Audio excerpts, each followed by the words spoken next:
মুহররম মাসে আশুরার আগে 4টি জিকির করুন। 70 বছরের গুনাহ মাফ হবে, জান্নাত নসিব হবে। মুহররম মাস এটা আল্লাহ তাআলার মাস।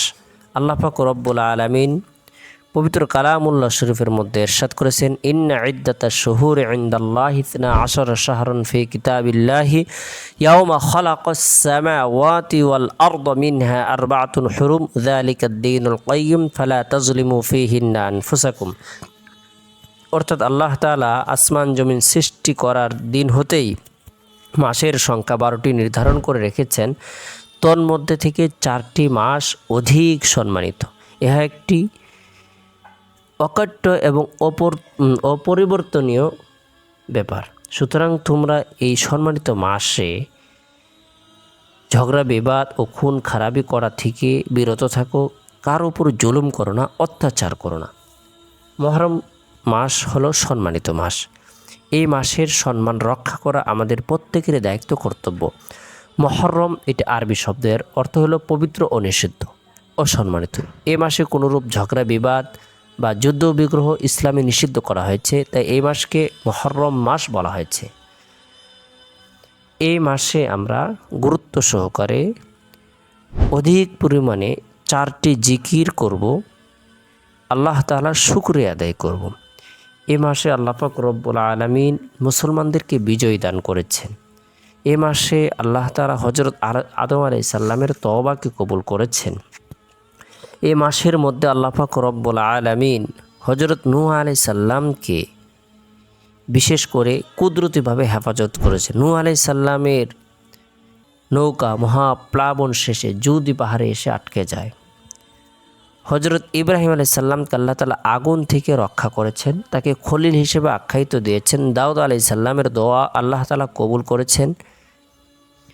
মূসা আলাইহিস সালামকে আল্লাহ তাআলা সাগর থেকে রক্ষা করেন। ফেরাউনকে আল্লাহ তাআলা চুবিয়ে মেরেছেন, ডুবিয়ে মেরেছেন। ইউনূস আলাইহিস সালামকে আল্লাহ তাআলা মাছের পেট থেকে বের করেছেন। সুলাইমান আলাইহিস সালামকে আল্লাহ তাআলা রাজত্ব ফিরে দিয়েছেন। তাই এই মাসের তাৎপর্য, ফজিলত অনেক বেশি। এটি সম্মানিত মাস। এই মাসে গুনাহ থেকে বিরত থাকব, নেক কাজ করব। এই মাসের সম্মান রক্ষার্থে পরিবার পরিজনদেরকেও নেক আমল করার ব্যাপারে উৎসাহ প্রদান করব।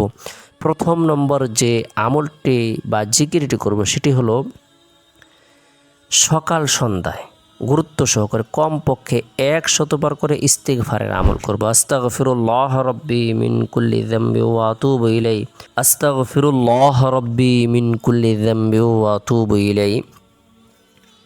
এরপরে আল্লাহর পবিত্রতা বর্ণনা করার উদ্দেশ্যে সুবহানাল্লাহ 100 বার, আলহামদুলিল্লাহ 100 বার, আল্লাহু আকবার 100 বার, লা ইলাহা ইল্লাল্লাহ 100 বার আমল করব। এই 4টি কালেমা গুরুত্ব সহকারে আমল করব, জিকির করব। সুবহানাল্লাহ, আলহামদুলিল্লাহ, লা ইলাহা ইল্লাল্লাহ, আল্লাহু আকবার। এরপরে 3 নম্বর যে আমলটি গুরুত্ব সহকারে করব সেটি হলো আমরা নফল রোজা রাখব। বিশেষ করে আশুরার দিন নফল রোজা রাখব। আল্লাহ রাসূল সাল্লাল্লাহু আলাইহি সাল্লাম আশুরার রোজার ফজিলত বর্ণনা করেছেন। যে ব্যক্তি বিশ্বাস রেখে আশুরার রোজা রাখবে, আমি আল্লাহ তাআলার দরবারে আশাবাদী, আল্লাহ তাআলা তার পূর্ববর্তী এবং পরবর্তী 1 বছরের গুনাহকে মাফ করে দেবেন। তবে আল্লাহ রাসূল সাল্লাল্লাহু আলাইহি সাল্লাম আশুরার দিনের রোজার ফজিলত বর্ণনা করার পাশাপাশি এই কথাও বলেছেন, তোমরা আশুরার রোজা রাখো এবং ইহুদিদের বিরুদ্ধাচরণ করে এর সাথে মিলিয়ে আর একটি রোজা রাখো, অর্থাৎ 2টি রোজা রাখো। তাই আমরা মুহররম মাসে আশুরার আগের দিন অথবা পরের দিন মিলিয়ে 2টি রোজা রাখব।